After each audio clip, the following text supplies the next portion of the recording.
오늘 본문의 말씀은 우리 주 예수 그리스도께서 우리의 대언자가 되시고 그리고 그분께서 우리의 모든 죄를 위하여 십자가에서 화목제물, 즉 하나님과 우리를 화목케 하시는 화목제물이 되셨다고 이제 말씀하고 있습니다. 여기서 중요한 그 말씀은 무엇이냐면 예수님께서 화목제사를 드렸다가 아니라 화목제물이 되셨다고 말씀하시는 거예요. 즉 제사가 아니라 제물이 되셨다고 말씀하고 있습니다. 그래서 예수 그리스도를 믿고 그리고 이제 우리가 예수님의 제자로서 그리고 성도로서 그 사는 삶은 바로 예수님의 발자취를 따라가는 삶입니다. 그렇기 때문에 제사를 드리는 자가 아니라 그 제사에 바쳐지는 제물이 되는 삶을 살아야 하는 것입니다. 그것이 바로 무엇이냐면 죽기까지 말씀에 순종하고 복종하는 것입니다. 어찌 보면 요즘 이 시대의 교인들은 이런 생각을 합니다. 그냥 예배를 드리는 자, 제사를 드리는 자 이렇게 생각을 하지만 예수님께서는 제사를 드리셨지만 제사로 나아가신 것이 아니고 제물로 나아가신 겁니다. 하나님께 제물로 나가신 분이세요. 그렇기 때문에 우리도 역시 우리는 어떠한 사회 규범이라든지 어떤 모범적인 사례를 세상에서 모범적인 사례를 성공 사례를 따라가는 것이 아니고 오직 우리는 예수님만 따라가는 것입니다. 그렇기 때문에 하나님께 예배를 드리지만 그 예배에 드리는 그 하나님께 나아가는 나는 무엇이냐면 제물로 나아가는 것입니다. 바울 사도께서 로마서 12장의 말씀에 보게 되면 형제들아 내가 하나님의 모든 자비하심 정말 이 이야기가 얼마나 중요한 것인지 바울 사도께서는 성도들에게 형제들이여 내가 지금 하나님의 그 모든 자비하심을 총동원해서 제가 지금 이 말씀을 드립니다. 그만큼 이 말씀은 너무나 중요한 것입니다. 자, 그것이 무엇이냐면 너희의 몸을 하나님께서 기뻐하시는 거룩한 산 제사로 드리라 이렇게 나와 있어요. 너희 몸이라는 건 너희의 삶이란 뜻입니다. 입으로만 그냥 부라부라 이렇게 이러쿵저러쿵 하는 것이 아니라 정말 너희의 그 실질적인 삶, 너의 그 생활, 그것을 하나님께 드리는데 어떻게 드리냐면 거룩하고 살아있는 우리 개역 성경에는 제사로 나와 있지만 헬라어 원어 성경을 보게 되면은 이 제사는 영어로 오퍼링인데 오퍼링 제사가 아니에요. 제물입니다. 거룩한 산 제사가 아니라 거룩한 산 제물로 드리라 이렇게 나와 있어요. sacrifice 제물로 드리라. 그것이 맞는 겁니다. 이 개역 성경이 좀 적지 않게 그 번역에 있어서 좀 부족한 부분들이 있습니다. 그런 부분들은 제가 이렇게 말씀을 드릴 텐데 꼭 기억하시고 가능하면 메모를 해 두시기 바랍니다. 거룩한 산 제사가 아니라 산 제물. 그래야지 예수님께서도 오늘 이 말씀에 화목 제물로 나가셨다고 하신 것처럼 하나님께 우리가 예배를 드리고 경배와 찬양을 드리지만 그 찬양을 드리는 나의 모습은 언제든지 하나님께 나아갈 때 제물의 모습으로 나가야 되는 것입니다. sacrifice, living sacrifice, 살아있는 제물. 즉 우리가 사는 나의 삶, 우리의 삶을 말씀 앞에 순종하고 복종하기 위해서 나의 자아를 죽이고 나의 욕심을 죽이는 바로 그것이 나의 자아를 부인하는 것입니다. 죽기까지 말씀에 순종하고 복종하셨으니 곧 십자가의 죽음이라고 하신 빌립보서 그 2장 말씀과 같이 바로 죽기까지 말씀에 순종하고 복종하는 그것이 십자가의 도이며 그것이 살아있는 제물이 되는 것입니다. 이는 너희의 드려야 할 영적 예배이니라. 또 여기서도 개역성경이 번역을 좀 부족하게 했습니다. 이는 너희의 드려야 할 영적 예배가 아니라 이는 너희의 드려야 할 당연한 예배다. 그런 뜻입니다. 번역하신 분이 너무 의역을 하셨어요. 너무 의역을 하셔가지고 이제 당연히 드려야 할 예배가 하나님은 영이시니까 우리는 영적인 예배를 드려야지 뭐 아주 틀린 건 아닌데 아주 맞는 것도 아닙니다. 그래서 아주 정확한 그 헬라어 원어의 정확한 번역은 당연한 예배란 뜻입니다. 그것처럼 우리의 삶을 거룩한 산제물로 죽기까지 말씀에 순종하고 복종하는 그것이 진정한 예배라고 하는 것입니다. 그저 주일날 썬데이 크리스찬들이죠. 주일날 예배에 나와가지고 고개 숙이고 쭉 하나님께 거룩한 모습으로 거룩한 모습으로 나아가는 그것이 산 제물이 아니고 그리고 그것이 예배가 아니고 하나님께서 바울 사도를 통하여서 말씀하시는 진정한 예배는 무엇이냐면 삶에서 말씀에 순종하고 복종하기 위해서 자기의 자아를 부인하고 욕심을 죽이고 자기 몸을 쳐서 말씀에 복종시키는 그 삶, 자기를 죽이는 삶, 무엇을 위해서? 말씀에 순종하고 복종하기 위해서. 그것이 진정한 드려야 할 예배이고 그런 것이 바로 거룩한 산 제물이라고 하는 것입니다. 제사는 제물이 없으면 제사가 될 수가 없어요. 피를 뿌려야 되는데 히브리서 말씀에 보게 되면 피 흘림이 없이는 용서가 없다고 그러셨어요. 그 이야기는 피를 쏟는 제물이 없이는 제사가 있을 수가 없습니다. 예배, 정말 하나님께 예배를 드리고 자신이 하나님께 예배자가 되길 원한다면 제물이 있어야 돼요. 제사를 제사되게 하는 그것이 무엇이냐면 바로 제물입니다. 바로 자기 자신이 제물이 되어야 합니다. 말씀에 순종하고 복종하기 위해서 자기를 죽이는 것, 자기 자아를 죽이고 욕심을 죽이는 것, 그것이 진정한 우리의 드려야 할 당연한 예배인 것입니다. 예수님께서 그런 예배를 드리신 거예요. 하나님께 우리의 대제사장이시면서 그리고 하나님께 자기 자신을 피를 쏟음으로 제물로 바치신 분, 바로 우리 주 예수 그리스도, 그분의 삶을 우리는 따라가야 합니다. 오늘 이 본문의 말씀은 우리가 죄를 범할지라도 우리를 위하여 단 한 번의 제사로 제물이 되어 주심으로 피를 쏟아 주심으로 우리의 모든 죄를 다 사하여 주신 우리 주 예수 그리스도의 피가 있어요. 그리스도의 피가 우리의 모든 죄를 사하셨기 때문에 우리가 마음 놓고 죄를 범해도 된다. 그게 아닙니다. 오늘 2장 1절 말씀에 요한 사도께서 이렇게 우리에게 경각심을 다시 일깨워 주십니다.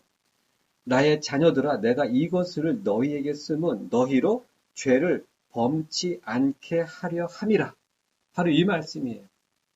우리에게 우리의 모든 죄를 사하시는 그리스도의 피가 있지만 그럴지라도 그것이 우리에게 죄를 지을 수 있는 자유의 기회가 되는 것이 아니고 오히려 그분의 은혜를 기억함으로 이제는 그분의 삶을 그분의 발자취를 따라감으로 우리들 자신이 이제는 제물이 되어짐으로 죄를 짓지 않게 하려 함이라 그런 뜻입니다.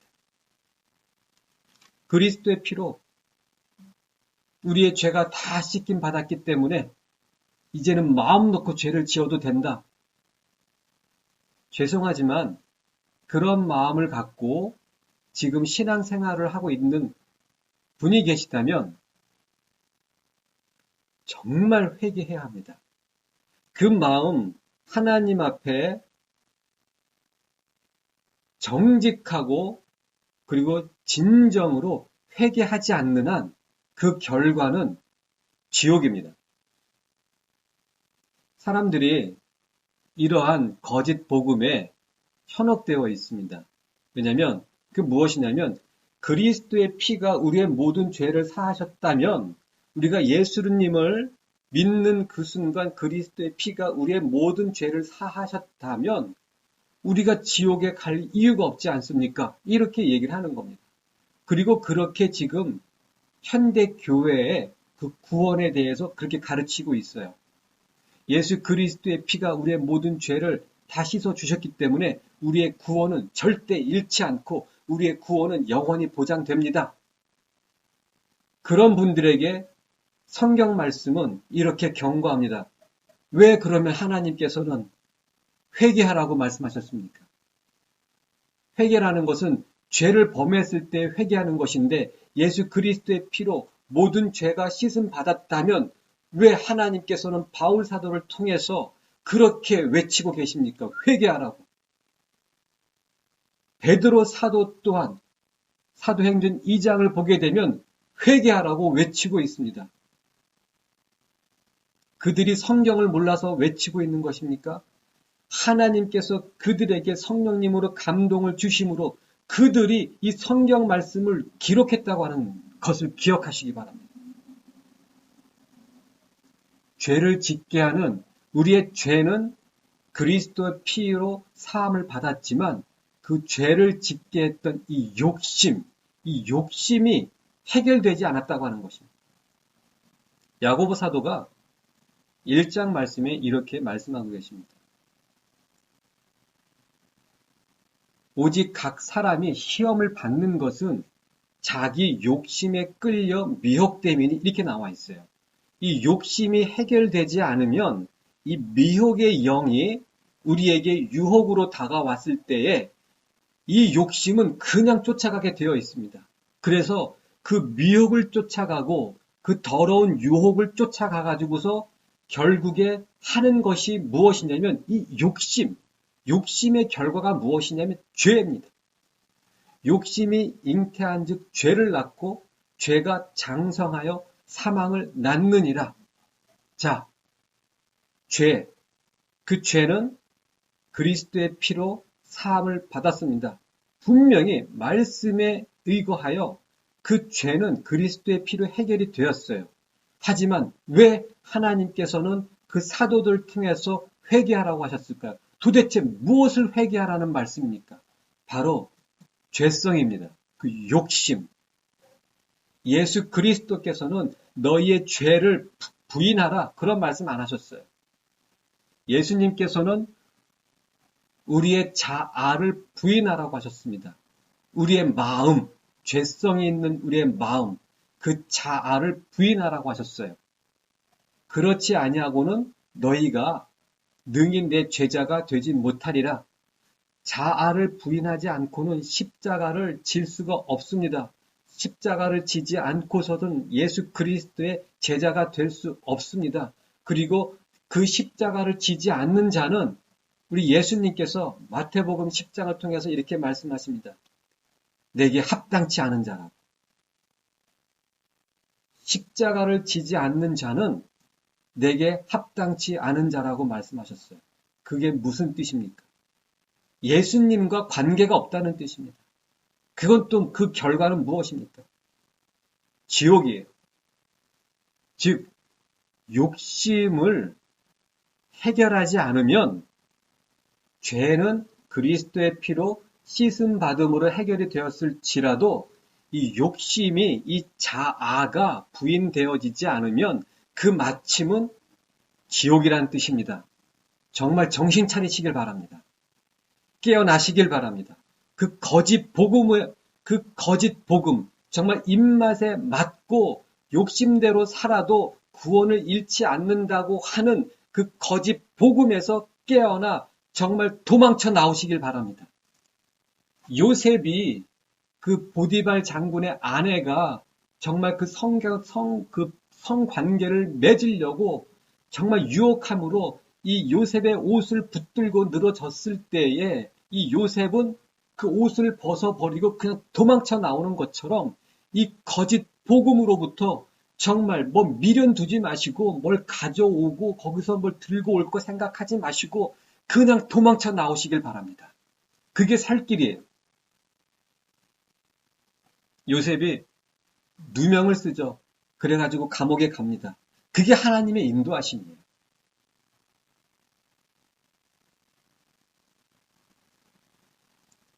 오직 먼저 그 나라와 의를 구하는 삶, 그것이 이 욕심을 잘라내고 자아를 부인하는 유일한 방법입니다.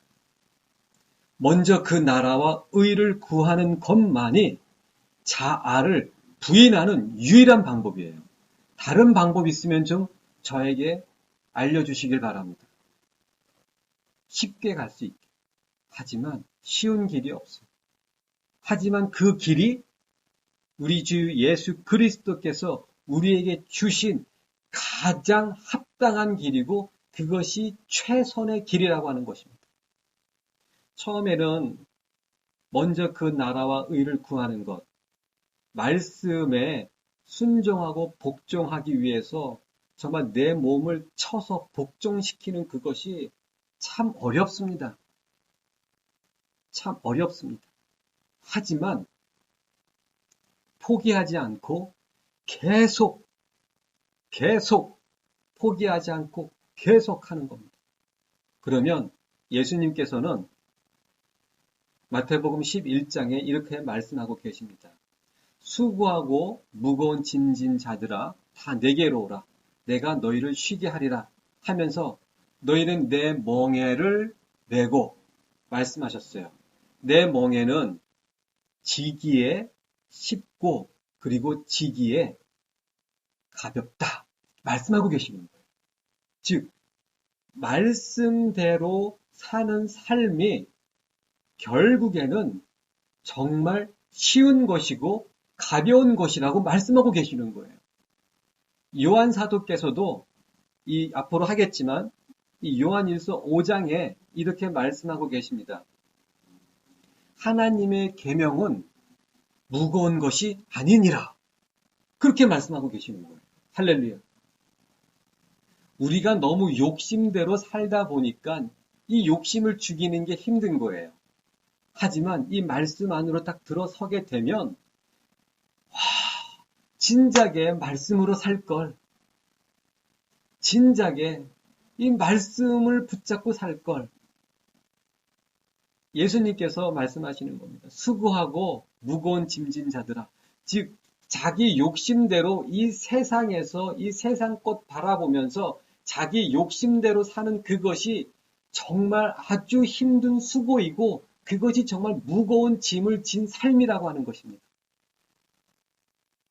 자, 이제는 그 모든 것 다 내려놓고 그 무거운 짐 다 내려놓고 이젠 나의 멍에를 메어라. 내 멍에는 쉽고 지기에 가벼우니라. 정말 지면 질수록 말씀대로 정말 내 몸을 쳐서 복종시키며 말씀에 순종하고 복종하는 삶을 살면 살수록 쉬워져요. 가벼워집니다. 그리고 더 기뻐집니다. 그래가지고 이제는 바울 사도가 이 고린도 교회를 통해서 2개의 서신을 보내시는데 기록된 서신은 2가지 뿐이죠. 그 외에도 더 보내었지만 그 서신들이 다 이제 소실돼 가지고 잃어버렸기 때문에 기록에는 남아있질 않습니다. 고린도 전서와 후서를 딱 이제 고린도 교회에 보내시면서 마지막에는 고린도 후서 13장 말씀에 이렇게 마무리를 지으십니다. 아주 중요한 말씀이죠. 너희가 믿음에 있는지 너희 자신을 시험하고 너희 자신을 확증하라. 확증하라는 건 뭐냐면 너희 자신을 증명하라. 너희가 믿음에 있는지, 믿음이 너희 안에 있는지 너희가 그것을 증명하라. 그리고 그리스도께서 너희 안에 계신 줄을 스스로 알지 못하느냐? 그리하면 너희는 버리운 자니라. 즉 너희 안에 그리스도께서 계심을 스스로 알지 못하느냐? 그렇지 아니하면 너희는 버리운 자니라. 우리 안에 그리스도께서 계십니다. 우리 안에 그리스도가 계셔요. 그런데 그것을 정말 알 수 있는가? 어떻게 알 수 있습니까? 당신 안에 예수 그리스도께서 계시다고 분명히 동의하셨다면 예수님이 계신 걸 어떻게 알 수 있습니까? 느낌이 있어요. 라든지 있는 것 같아요. 있으시는 그 감동을 성령님께서 주시는 것 같아요. 예수님 생각할 때마다 막 머리가 쭈삣쭈삣하고 몸이 막 찌릿찌릿하고 그런 그 감동이 있어요. 저는 그걸로는 확신을 할 수 없다고 좀 말씀을 드리고 싶습니다. 믿음을 다시 한번 점검해 보셔야만 합니다. 우리 인생에 있어서 가장 중요한 이슈가 뭐냐면 구원이에요. 이 세상에서 사업하다가 실패하면 다시 시작할 수가 있습니다. 이 세상에서 정말 사업을 하다가 쫄딱 망했어요. 그래가지고 길거리에 나앉을지라도 뭔가 아직은 기회가 있어요. 그런데 이 구원은 내가 그렇게 이것이 맞는 줄 알고 그렇게 믿고 살았는데 죽었다가 딱 죽어보니까 잘못 믿은 겁니다. 그 반쪽 복음이 거짓 복음이었고 원수의 가라지였어요.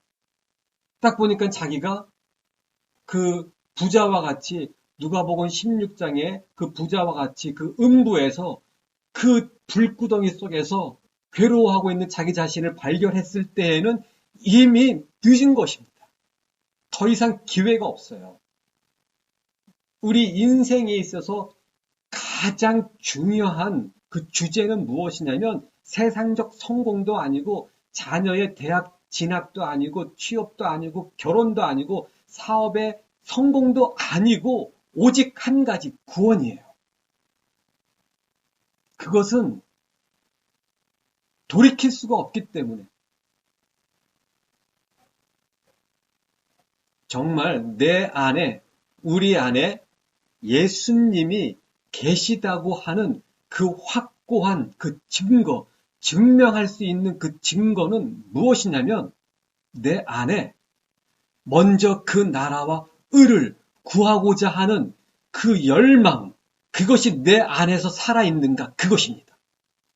말씀대로 살기를 더욱 소망하는 그 마음이 살아있는가. 예수님께서 요한복음 14장의 그 마지막에 이렇게 제자들에게 말씀하십니다. 오직 내가 하나님 아버지를 사랑하는 것과 아버지의 명대로 내가 행하려 하는 그것을 세상으로 알게 하려 하노라. 예수님께서 2000년 전에 이 땅에 오셔가지고 또 이 시대에서도 예수님께서 이 세상으로 하여금 제자들로 하여금 알게 하고자 하는 그것이 딱 두 가지입니다.